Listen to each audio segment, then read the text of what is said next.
Baiklah, tadi kita sudah membahas ya tentang lampiran khusus untuk SPT tahunan, pajak penghasilan ya, wajib pajak badan ya, untuk penghitungan kredit pajak luar negerinya. Selanjutnya kita akan masuk ke form selanjutnya, yaitu transkrip laporan keuangannya ya, atau di sini disebut dengan lampiran 8A-2 karena kita di sini PT Maju Jayanya merupakan perusahaan dagang, jadi kita menggunakan lampiran 8A-2 ya. Untuk lampiran di sini banyak ya, tergantung jenis perusahaan yang digunakan ya. Jadi ada perusahaan jasa, dagang, perbankan, finance gitu ya, koperasi gitu ya. Itu ada ya. Perusahaan manufaktur juga ada. Di sini kita menggunakan kasusnya menggunakan perusahaan dagang, jadinya untuk lampiran khususnya menggunakan perusahaan dagang juga ya. Jadi pertama kita isi tahun pajaknya ya. Tahun pajaknya di sini adalah 2018 ya. Kemudian kita lihat di soalnya ya. Jadi di soalnya di sini kita bisa masukkan ya nomor NPWP-nya ya, yaitu 09 ya. 09 kemudian 254 ya. Kemudian 294 3 ya. 407 ya. Jadi triple 0. Kemudian nama wajib pajaknya di sini adalah PT Maju Jaya ya. Karena selanjutnya kita masuk ke bagian elemen dari neraca ya. Elemen dari neraca di sini ya. Kita masuk ke di kasusnya, cari neracanya.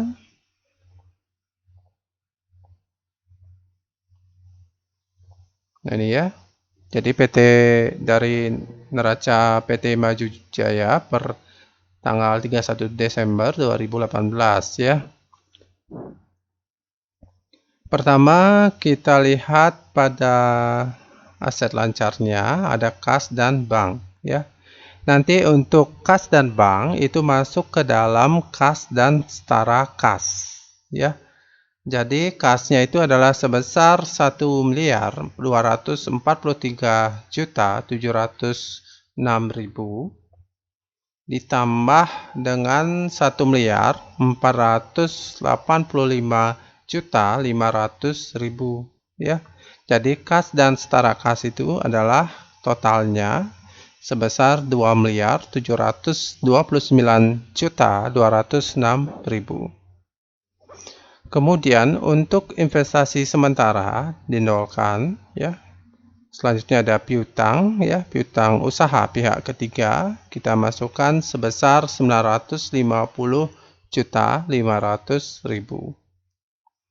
Selanjutnya ada piutang usaha pihak yang mempunyai hubungan istimewa dinolkan, piutang lain-lain pihak ketiga nolkan. Kemudian piutang lain-lain pihak yang mempunyai hubungan istimewa lagi nolkan ya. Kemudian penyisihan piutang ya, piutang ragu-ragu nolkan juga ya. Selanjutnya persediaannya ya. Nah, di sini untuk data persediaan ada nilai bukunya yaitu sebesar 800 ya. 850 juta. Kemudian ada beban dibayar di muka ya. Kita lihat di sini tidak ada ya. Jadi kita nolkan ya. Kemudian ada uang muka pembelian nolkan juga ya. Aktiva lancar lainnya nolkan juga. Piutang jangka panjang nolkan juga ya. Selanjutnya tanah dan bangunan. Nah, di sini kita masuk ke dalam aset tetap ya. Jadi aset tetapnya di sini adalah nilainya 10 miliar ya. Kemudian ada aktiva tetap lainnya ya, tetap lainnya di sini ada aset tetap ya. Jadi aset tetap dan akumulasi. Jadi yang kita masukkan di sini adalah aset tetapnya ya, yaitu senilai 13 miliar 700 juta. 13 miliar 700 juta. Kemudian ada akumulasi penyusutan ya, sebesar 1 miliar 255 juta. Kita bikin di sini 1 miliar 255 juta. Isi min ya depannya. Kemudian investasi pada perusahaan asosiasi nolkan. Investasi jangka panjang lainnya nolkan, harta tidak berwujud 0, aktiva pajak tangguhan 0, dan aktiva tidak lancar lainnya nolkan. Ya. Selanjutnya kita totalkan sama dengan SUM ya, kurung buka, kemudian blok dari 2 miliar 729 juta 206.000 sampai di sini ya, di aktiva tidak lancar lainnya. Oke, sudah, tekan enter. Samakan hasilnya, hasil totalnya yaitu 26 miliar 974 juta 706.000 ya. Jadi hasilnya sudah sama ya untuk jumlah aktivanya. Selanjutnya untuk total utangnya kita geser ke kanan sedikit ya. Nah, di sini juga digeser ya supaya kelihatan nilainya. Kemudian untuk yang pertama di sini ya, ada hutang usaha pihak ketiga. Jadi nilainya yaitu sebesar 300 juta ya. 300 juta. Kemudian ada hutang usaha pihak yang mempunyai hubungan istimewa, nolkan, tidak ada. Hutang bunga juga tidak ada ya. Hutang pajak juga tidak ada. Hutang dividen juga tidak ada. Kemudian biaya yang masih harus dibayar juga tidak ada ya. Kemudian selanjutnya ada utang bank, yaitu nilainya sebesar 325 juta. Enter ya. Kemudian ada bagian utang ya, jangka panjang yang jatuh tempo dalam tahun berjalan ya. Nolkan. Uang muka pelanggan nolkan, kewajiban lancar lainnya nolkan. Ya. Kemudian utang bank ya, jangka panjang ya. Nolkan juga. Selanjutnya utang usaha jangka panjang, pihak lain nolkan juga. Selanjutnya utang usaha jangka panjang pihak yang mempunyai hubungan istimewa, nolkan juga ya. Kewajiban pajak tangguhan, nolkan juga. Kewajiban tidak lancar lainnya nol juga ya. Selanjutnya modal saham ya, modal saham di sini kita lihat di neracanya yaitu sebesar 12 miliar. Kemudian ada agio saham atau tambahan modal di skor itu 0. Kemudian ada laba ditahan tahun-tahun sebelumnya sebesar 60.900.000. Laba ditahan tahun ini yaitu sebesar 14 miliar 288 juta 806.000. Ekuitas lain nolkan. Selanjutnya kita totalkan untuk jumlah kewajiban dan ekuitasnya ya. Pakai sum sama dengan SUM kurung buka, kemudian di blok ya dari utang usaha pihak ketiga yaitu sebesar 300 juta sampai pada ekuitas lain-lain ya. Ya sudah, tekan enter, hasilnya 26 miliar 974 juta 706.000. Kemudian dilanjutkan dengan elemen dari laporan laba rugi, ya.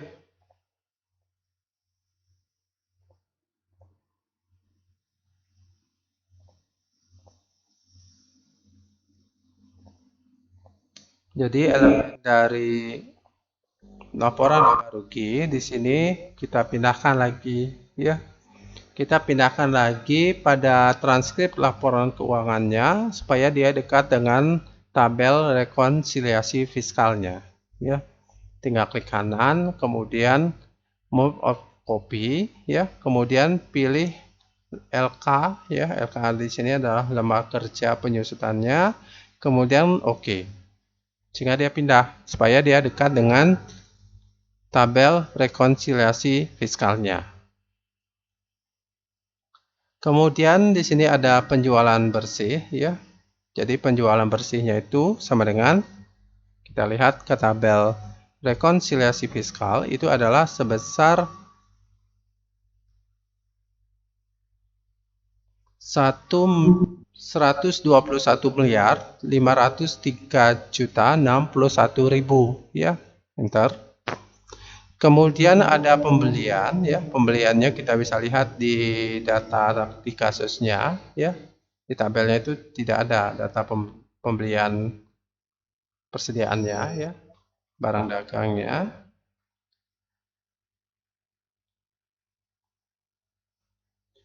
Di sini berdasarkan datanya, itu pembeliannya itu sebesar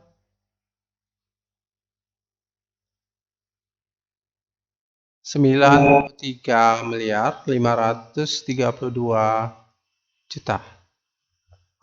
Kemudian persediaan, ya. Jadi persediaan saldo awal, saldo barang dagangan awal itu adalah sebesar, kita bisa lihat di sini, ya. Persediaan awalnya berapa? Persediaan awalnya bagian ini, ya. Jadi sebesar 6.742.395.000, ya. Jadi 6.742.395.000. Kemudian persediaan akhir. Nah, ini pembelian, ya. Kemudian persediaan akhirnya berapa? Persediaan akhirnya sebesar ini, ya. Yaitu 2.345.121.000. Tinggal kita salin, ya, 2.345.121.000. Enter, ya. Kemudian kita cari berapa harga pokok penjualannya. Jadi harga pokok penjualannya menjadi, ya, saldo barang dagang, pembelian, ya. Pembeliannya sebesar 93.532.000.000, ya. Kita tambahkan, ya. Ditambahkan dengan, nah, di sini, ya, Bapak perbesar, yaitu sebesar saldo barang dagangan awal, yaitu sebesar 6.742.395.000, ya.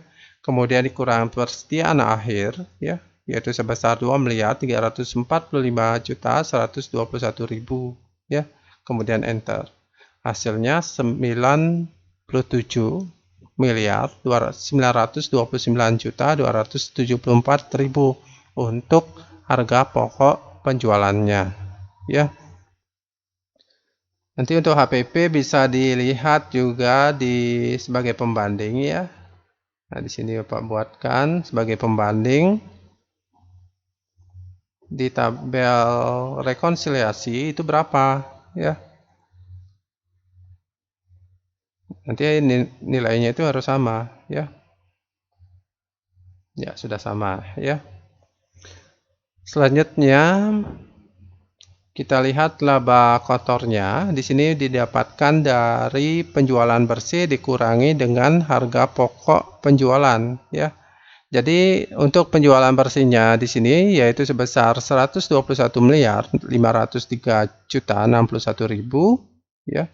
Kita kurangi dengan Harga pokok penjualannya sebesar 97.929.274.000. Hasilnya 23.573.787.000.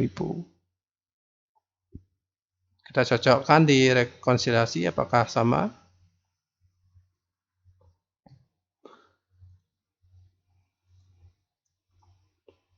Sama ya. Selanjutnya ada beban penjualan. Nah, untuk beban penjualan ketik sama dengan kita pindah ke tabel rekonsiliasi fiskalnya. Untuk penjualan di sini totalnya bebannya yaitu sebesar 4 miliar ya. 711.234.000. Enter ya.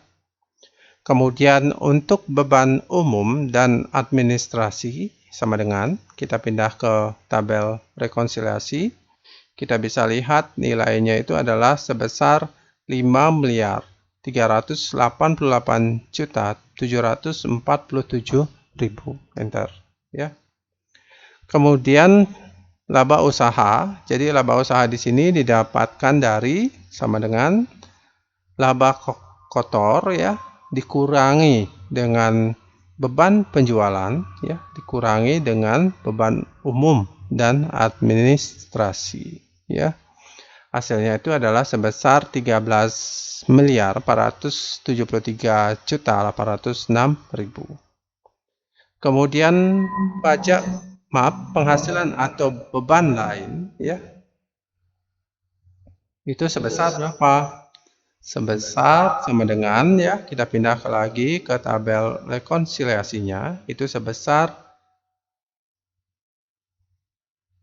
penghasilan di luar usaha yaitu sebesar 365 juta kita tambahkan dengan penghasilan dari luar negeri yaitu sebesar 450 juta ya. Jika kita enterkan hasilnya 815 juta ya untuk penghasilan lain ya berasal dari luar usaha dan luar negeri. Kemudian bagian laba ya atau rugi perusahaan asosiasi itu 0 ya. Kemudian laba atau rugi sebelum pajak penghasilan itu didapatkan dari laba usaha ya. Laba usaha sebesar 13.473.806.000. Kita tambahkan dengan penghasilan lain-lain sebesar 815 juta. Kemudian ditambahkan dengan bagian laba atau rugi perusahaan asosiasi ya, yaitu 0. Nah, di sini kita klik di sini ya. Sehingga dia bersumber dari laba usaha ya, ditambah penghasilan lain ditambah laba atau rugi perusahaan asosiasi. Tekan enter, hasilnya 14.288.806.000. Kemudian beban atau manfaat pajak penghasilan yaitu 0 ya. Sehingga laba atau rugi dari aktivitas normal itu didapatkan dari laba atau rugi sebelum pajak penghasilan dikurangi dengan beban atau manfaat pajak penghasilan ya. Jadinya sama juga ya, 14.288.806.000. Pos luar biasanya 0 ya. Kemudian laba atau rugi sebelum hak minoritas jadinya laba atau rugi aktivitas normal ditambah dengan pos luar biasa. Hasilnya 14.288.806.000 ya. Kemudian ada hak minoritas atas laba atau rugi bersih anak perusahaan itu tidak ada ya di laporan laba ruginya. Kemudian untuk laba bersihnya secara komersial ya itu didapatkan dari laba atau rugi sebelum hak minoritas ditambah dengan hak minoritas atas laba atau rugi bersih anak perusahaan. Maaf, dikurangi ya, dikurangi bukan ditambah ya. Jadi laba bersihnya didapatkan dari laba atau rugi sebelum hak minoritas dikurangi dengan hak minoritas atas laba atau rugi bersih anak perusahaan ya. Jadinya 14.288.806.000. Kemudian diisi tempatnya di sini nanti dicocokkan ya pada tabel rekonsiliasi fiskalnya ya. Jadi hasilnya 14.288.806. Jadi sudah sama ya. Selanjutnya pada bagian pernyataan, yang ini dikosongkan saja ya, elemen transaksi dengan pihak-pihak yang mempunyai hubungan istimewa, dikosongkan saja. Kemudian untuk wajib pajaknya di sini diisi tanda centang ya. Kemudian diisi nama lengkap pengurus atau yang diberikan kuasa ya. Gilang. Jadi di sini Bapak berikan nama pimpinannya yaitu Gilang Mahendra ya.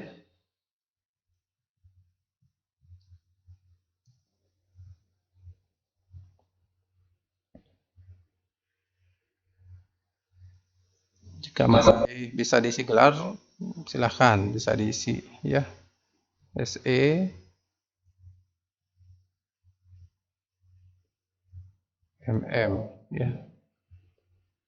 Jika masih bisa memungkinkan diisi ya.